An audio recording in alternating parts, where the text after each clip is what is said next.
Queria registrar a presença do professor Antônio Vieira, subsecretário de Trabalho, da Subsecretaria de Atendimento ao Trabalhador, que também tem muito interesse nesse debate aqui da educação profissional.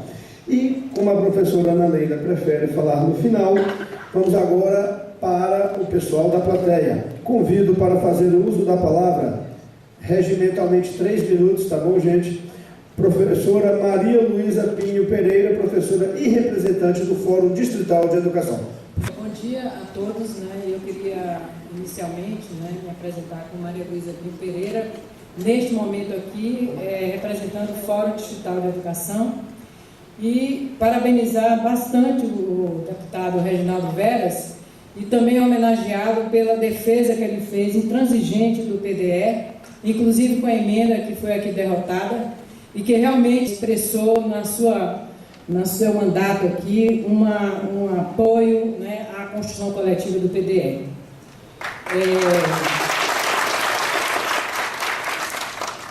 São 3 minutos e eu queria primeiro, dialogando um pouco com o que já foi colocado anteriormente, dizer o seguinte: o Brasil, em 1851, tinha na Faculdade de Medicina da Bahia um conceito de que a natureza é a força medicatriz, ou seja, um conceito que hoje se retoma na medicina, que não é a medicina alopática e que tem sido, inclusive, de um desafio hoje no mundo da medicina. E quero dizer que em 1894, já essa mesma faculdade tinha uma pesquisa de ervas medicinais que só mais de um século depois veio a considerar e a desenhar a fitoterapia. Então, com isso eu quero chamar a atenção que nós temos saberes populares, tradicionais e ancestrais, que nossa ciência acadêmica ainda não se debruçou sobre ela. Trazer um índio para a universidade não é convertê-lo à alopatia. Trazer um índio à universidade é trazer um saber, assim como os negros e assim como a nossa formação como povo brasileiro. Segundo, de que a nossa questão aqui é também da vocação do Distrito Federal. O plano piloto e a arquitetura do Distrito Federal desafia até hoje o mundo, desafia até hoje o que é qualidade de vida na nossa cidade. Foi ela, então, estupada dentro de um processo capitalista, mercantil, que hoje, na sua especulação imobiliária, desconfigura a própria cidade e o próprio modo de viver no Distrito Federal. Mas nem por isso devemos abrir mão do desafio que é morar e viver no Distrito Federal, que é exatamente a ousadia e a coragem de ir além dos paradigmas estabelecidos. E nesse sentido, eu creio que estamos aqui diante também de conceitos que têm um acúmulo nessa discussão. O que eu queria então é dizer que dentro dessa discussão acumulada hoje no Brasil, sobre a educação profissional e tecnológica, existem 5 conceitos que nós temos que trabalhar com eles de forma integrada. Primeiro, o conceito de trabalho, que foi com muita propriedade aqui colocado pelo Fernando do Simples, que é esse entendimento de trabalho como lugar de saber, de formação, e de que, na verdade, nós não nos dirigimos ao trabalho apenas como mercado, mas também como, e sobretudo, como mundo do trabalho, com todas as alternativas que hoje são colocadas, inclusive da economia solidária. E é nesse sentido que nós temos que aprofundar conceitualmente o que é trabalho, como lugar de saber e de produção de conhecimento. O outro conceito que foi aqui já tratado de ciência, também a ciência hoje tem sido questionada para que ela serve, para que ela se orienta, de que maneira essa pesquisa, por exemplo, das barras, e que estão aí, servem a quem, e claro que como que essas barras de informação hoje tem que estar a serviço da classe trabalhadora. Essa faz muita diferença. Segundo, a questão da tecnologia. A tecnologia é a aplicação, mas ela também tem hoje um conhecimento que vem da tecnologia e que perturba a ciência para ela se refazer em relação à própria ciência. E a ressonância magnética está aí para dizer isso. Muitas das práticas, hoje terapêuticas, foram alteradas por se compreender melhor os fenômenos internos do corpo humano. E é nesse sentido que a tecnologia não é só aplicação, ela também traz questionamentos sobre a produção de conhecimento científico. O quarto conceito é de cultura.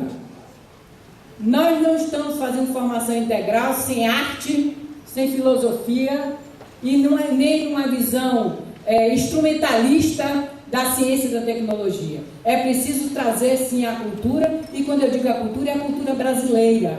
É esse conhecimento que nós do Brasil temos a responsabilidade, e no DF, de dar conta de conhecer o Cerrado e saber como é que a gente vive aqui com secura ou sem secura, e como é que a gente se alimenta de forma mais saudável e com menos agrotóxicos. Então é esse o desafio que se coloca hoje também para a questão da tecnologia e da cultura e do diálogo com o trabalho e a ciência. E por último, a cidadania, que também foi muito bem colocada aqui. Nós não estamos formando trabalhadores reprodutores do capitalismo. E é preciso assumir isso com muita consequência. Nós estamos trabalhando para a formação de trabalhadores que façam crítica ao capitalismo, que não é humano, não será, e que, portanto, precisamos ter uma nova sociedade. E é nesse sentido que, a mim me parece, que as metas que estão aqui, né, colocadas do PDE, é uma nova cultura de planejamento. O Jobé falou aqui, o Fernando falou aqui, e espero, né, que esse momento seja de unidade, de busca, né, comum, Paulo Salles, né, dessa aproximação, para que realmente entenda, compreenda o que é planejamento estratégico. Nós temos hoje, de uma forma inaugural, no Distrito Federal, um PDE de 10 anos. Nós temos que nos pensar de 2015 a 2024. E, portanto, precisamos tomar a meta 8, que trabalha a educação do campo, e fala lá no agroecologia, não apenas no agronegócio. Portanto, é desse ponto de vista que eu estou falando. Nós temos que tomar a meta 9, entender que EJA é educação de jovens e adultos na forma integrada de educação profissional. Eu quero alfabetizar e qualificar cozinheiras. Eu quero alfabetizar e qualificar mães de família e também aqueles que estão na rua, muitas vezes no esforço físico de garimpo. Nós queremos também, na meta 10, trabalhar uma educação nas prisões que faça a complementaridade entre trabalho como remissão e estudo como remissão. Não conquistamos isso ainda, porque nossas prisões eles são muito mais punitivas e condenadoras. Estamos aí ameaçados, inclusive, de botar mais gente com 16, 17 anos, e, na verdade, elas não são espaços de educação e de reintegração social. A meta 10 está contra disso. A meta 11 foi muito bem colocada aqui pelo Fernando. Retiro, né, a necessidade de aprofundar. Desculpem, muito obrigada. E tenho muita esperança de uma unidade pela ciência, pela cultura, pelo trabalho, pela tecnologia e pela cidadania. É assim que eu entendo. Antes de passar para o próximo orador, como agradecimento, temos aqui uma carta para ler. Excelentíssimos senhores deputados, membros da Comissão de Educação, Saúde e Cultura, prezados senhoras e senhores. O Brasil tem uma política de educação equivocada. Digo isso sem medo de errar.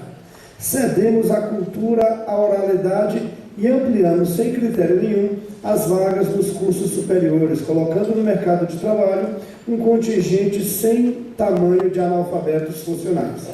Enquanto isso, adotamos políticas pouco agressivas na formação de mão de obra técnica, causando um verdadeiro desequilíbrio entre a oferta de emprego e a disponibilidade de trabalhadores qualificados. Esse é um dos bons debates que essa casa está tendo coragem de enfrentar e para o qual eu me alisto desde já. Sou oriundo do setor produtivo e sei das dificuldades que os empresários enfrentam para encontrar gente qualificada para os postos de trabalho. Mesmo tendo sido atingido por motivos que me impediram de estar presente hoje, faço questão de contribuir nessa discussão. Contem comigo, assina o deputado Robério Negreiros, do PMDB do Distrito Federal. Professor Osias Vieira da Silva, da Escola Técnicas de Brasília. Cumprimento a mesa, mas é uma oportunidade ímpar que nós estamos tendo. Pelo menos eu trabalho na área de educação profissional desde 1986.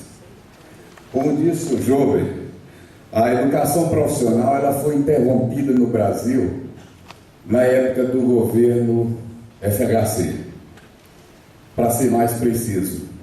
No Distrito Federal estava a secretária de Educação, então, que foi deputada durante muito tempo, que muita gente deve lembrar dela. Nós temos boas lembranças, mas também temos más. A Eurides Brito. Nessa época, várias escolas técnicas que nós tínhamos no Distrito Federal foram isoladas, acabou. Escola técnica no Gama, muito tradicional, que era do Centro 1, acabou. Acabou aqui em Taguatinga e por aí afora, no Distrito Federal todo. Então, o Distrito Federal naquele momento parou. Como é que a educação profissional podia evoluir?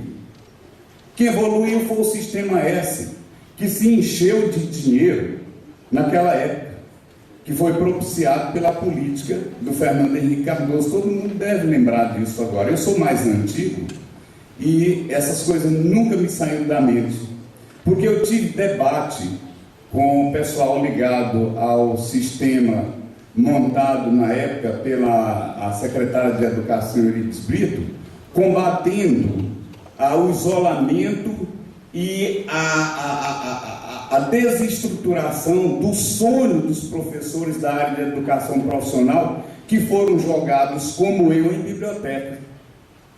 E que todos eles tinham condições na época, e hoje, de fazer muito mais, mas perderam parte desse sonho. O que é um homem sem sonho? O que é um professor sem sonho? Um professor sem sonho, ele não tem condição de motivar o seu aluno. O que é uma escola sem recurso? O que é um professor sem ser reconhecido pela sua direção, pelo seu sonho que você tem com relação às particularidades que cada um tem, pelos conhecimentos e saberes adquiridos ao longo da vida? Se esses sonhos são jogados abaixo, ele também é jogado abaixo. Eu estou numa escola hoje, que é uma escola muito boa, mas é uma escola que precisa sim ser trabalhada. E eu não acredito que seja só a escola onde eu trabalho. Tem razão cada um daqueles que falaram aqui, pessoal do sindicato. Durante o tempo que eu estou na Escola Técnica de Brasília, o sindicato apareceu lá na época de eleição. O sindicato abandona as escolas técnicas, pelo menos a escola técnica onde eu estou. Para ir alguém do sindicato, era preciso que a gente fosse lá e trouxesse, convidasse a pessoa. Até mesmo porque o espírito tecnicista de alguns professores que estão lá na escola não veem essa questão, essa particularidade que também foi colocada pela professora, quem expôs, a Maria Luísa, com relação à educação profissional, está sem arte, sem cultura. A forma que ela vê o EJA, eu também vejo assim, professor, somos sonhadores também. Eu quero agora fazer algumas críticas do ponto de vista da pele. Sei que vai me ferir, vai me cortar a pele, vai me cortar a própria carne, as coisas que eu vou dizer. Mas qual é o índice de aprovação que nós temos hoje nas turmas da nossa escola? Infelizmente, eu sou obrigado a dizer, deputado, que cerca de 15% é o que nós temos de aprovação em turmas na Escola Técnica de Brasília. Nos cursos, não vou dizer em todos os cursos, mas eu quero fazer o registro disso.